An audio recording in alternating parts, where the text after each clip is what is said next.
Welcome to TPRA Heritage, where we like to explore some of the most known and unknown historical locations and, especially this episode, of our spooky season series of Haunted Hampshire. Tonight, we're venturing into another of the region's haunted locations, where we will be exploring every corner that we can find, as if we were a visitor. Once we've explored every area we can, the cameras stay behind, locked off and left rolling. So settle in and watch closely. You never know what we might capture. Welcome back, history fans. Today, we're heading to Southampton city centre to uncover the story of the medieval merchant's house, one of the oldest surviving merchant homes in all of England. This remarkable building dates back to around 1290. It was built for John Fortin, a wealthy wine merchant who traded with Bordeaux. Like many merchant houses of the time, it wasn't just a family home. It was also a workplace and shop, all under one roof. The design was practical, a vaulted undercroft for storing wine and goods, a shop that opened straight onto the street, and comfortable living quarters above for the family. Over the centuries, the house saw many changes. By the 1600s, it had been divided into cottages, and in later years, it even became a pub. During World War II, bombing raids in 1940 revealed much of its medieval structure that had been hidden away. Then, in the 1980s, conservationists stepped in. Between 1983 and 1985, they restored the house to reflect how it would have looked in the 13th and 14th centuries. You'll find the house at 58 French Street, once one of Southampton's busiest medieval thoroughfares, right by the town walls. Architecturally, it's a rare treasure, the only building of its type in England to survive substantially as it was first built. The front has a reconstructed medieval shop front, leading back into a great hall. Upstairs, a bedchamber projects over the street, a clever medieval way to grab extra space. And below, the undercroft still remains, just as it was used centuries ago, to keep goods cool and safe. Today, the medieval merchant's house is cared for by English Heritage and welcomes visitors as a museum. It's a Grade 1 listed building and a scheduled monument, ensuring its preservation for generations to come. Inside, vibrant replica furnishings bring the 14th century to life, letting you step back in time and experience medieval urban living. So, if you're ever in Southampton, don't miss this hidden gem, a rare window into the everyday life of England's medieval merchants.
That's a bit cool too.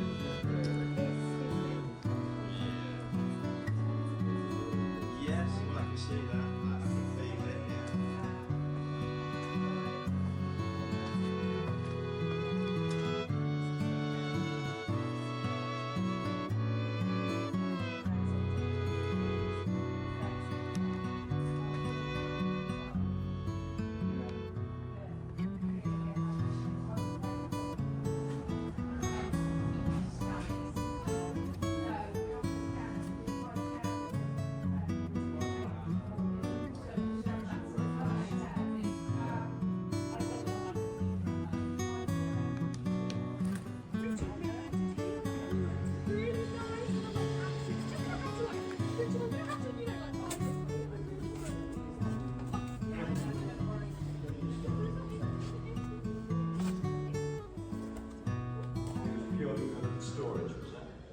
So, and it was wholesale, it was never,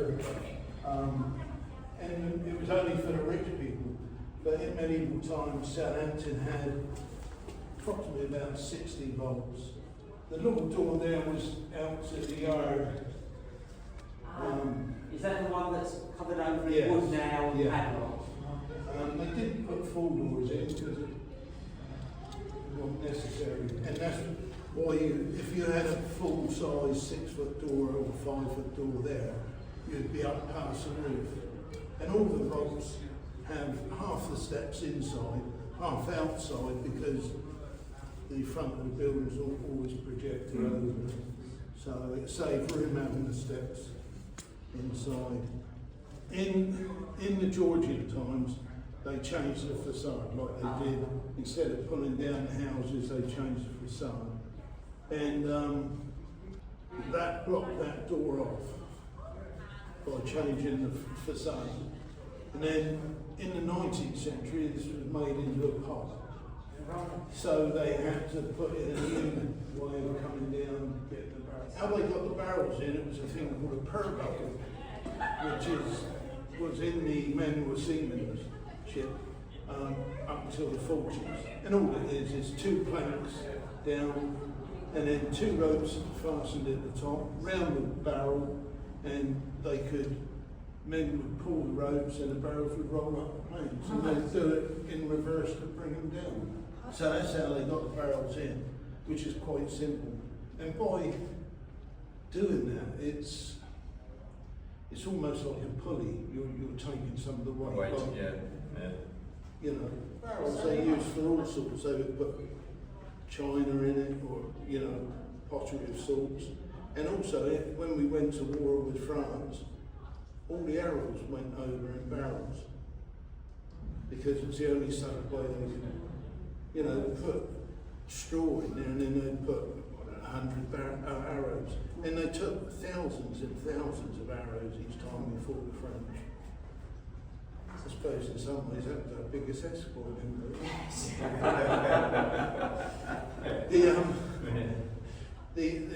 the merchants weren't averse, and we've got it in our records, that they would buy a cheaper wine, and then they'd put like pine resin in it to make it change its colour and make it sweeter. If they got caught doing that, they were fined, and they were made to sit outside their premises and drink a gallon. And that they did do that. The wine, if they bought barrels of wine, the agent had the right to stay with it until the porters came and took it away. Because if they turned their back, it wasn't unknown that an inferior barrel would be put in its place. So they'd be buying a barrel of vinegar. Even the walls you see round, you wouldn't have seen individual stones. They point individual stones in them, but it's not the best way for weathering. No. And they would have flush pointed it, and every time the king come down or someone of importance, even the towns or the bargaining, they would quickly lime wash it and make it look nice and clean. And the same here, they would lime wash all this till it kills any bugs and keeps the bugs away. Yeah. So So this nasty bit of concrete here, that was when it was a pub. They didn't want people to climb any steps. They wanted it to walk straight in off the road. So the public bar came out to here. And that was what they done. They brought it straight in.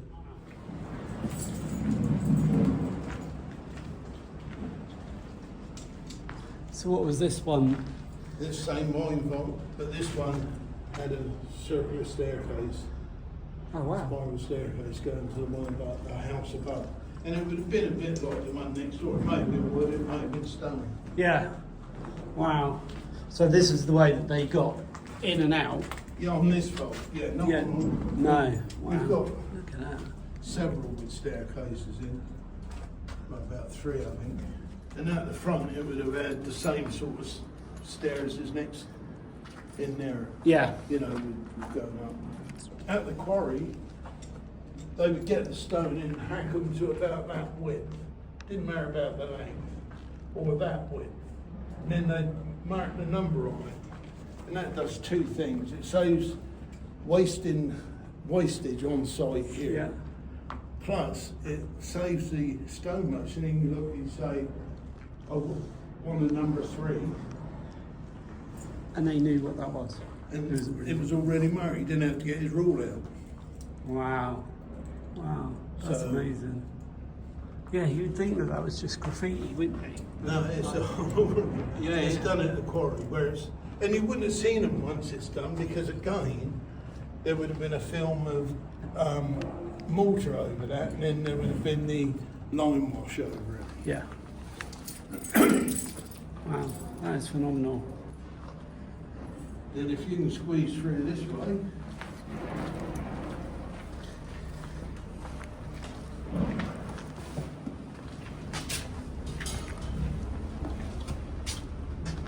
And here this one had a staircase as well. Oh wow. So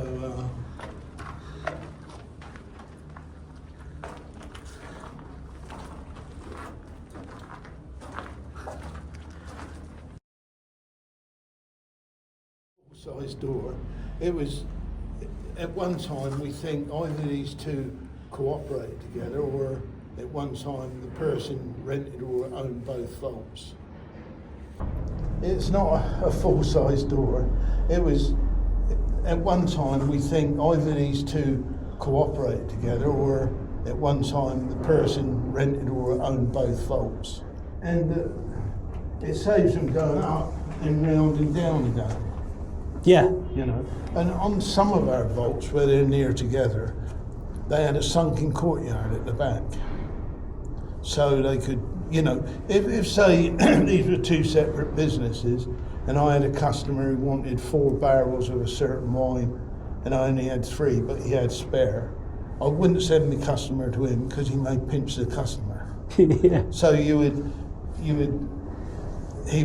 buy one and just bring it in, and my customer would see the 4 barrels. Any business, Yeah. you didn't let your customers go away. No. You tried to keep hold of them, Yeah, yeah. you know. Yeah. Yeah. So, yeah, this is a nice vault. Now we have walked the attraction, let's head into the haunted Hampshire segment. I've stopped and paused around these places to capture different angles around the area to see if we catch anything unusual. Since these spots are open to the public, I've worked around that as best I can. Let's roll the footage and see if anything spooky shows up. Over the years, this building has been many things: a merchant's home, lodging house, even a pub. Legend holds that in the 19th century, when it was the Bull's Head Inn, a mischievous spirit would blow out candles in the cellar. Staff and guests would wake to find a woman in a dirty dress standing at the foot of the bed, only for her to vanish when alerted. There's also the story of Ruth Dill, said to have worked there in the 1890s. She purportedly supplemented her income by sleeping with sailors lodging there and had a habit of stealing from them. One night, caught in the act, she allegedly struck a man with a fire iron, killing him, then fled, throwing the stolen jewellery down a well. To this day, people say her spectre haunts the house, wandering the corridors, sometimes staring down the old well, or drifting through doorways long since bricked up. Staff and visitors have reported footsteps on the wooden staircase when no one is there. Heavy doors slam shut of their own accord. Sometimes people feel a push from behind, unseen. In one bedroom, a woman's shadowy figure has been seen, floating through a bricked-up doorway. Candles in the cellar have been known to extinguish themselves mysteriously. Though reports vary, some accounts say that technology sometimes fails inside the merchant's house. For example, staff reporting their own laptops failing for no reason.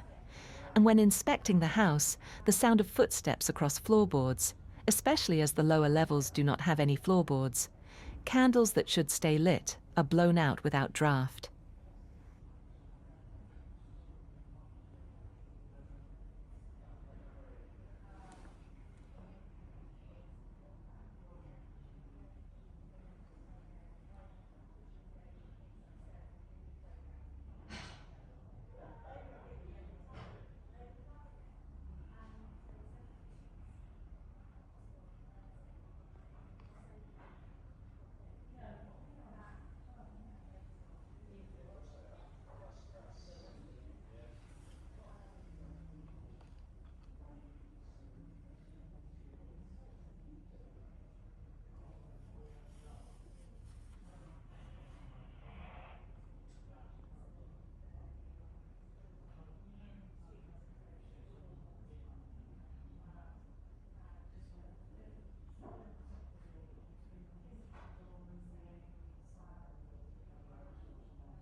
So, did you spot anything? Drop your thoughts down in the comments. I'd love to hear what you think. Thanks for watching, and I'll see you in the next video.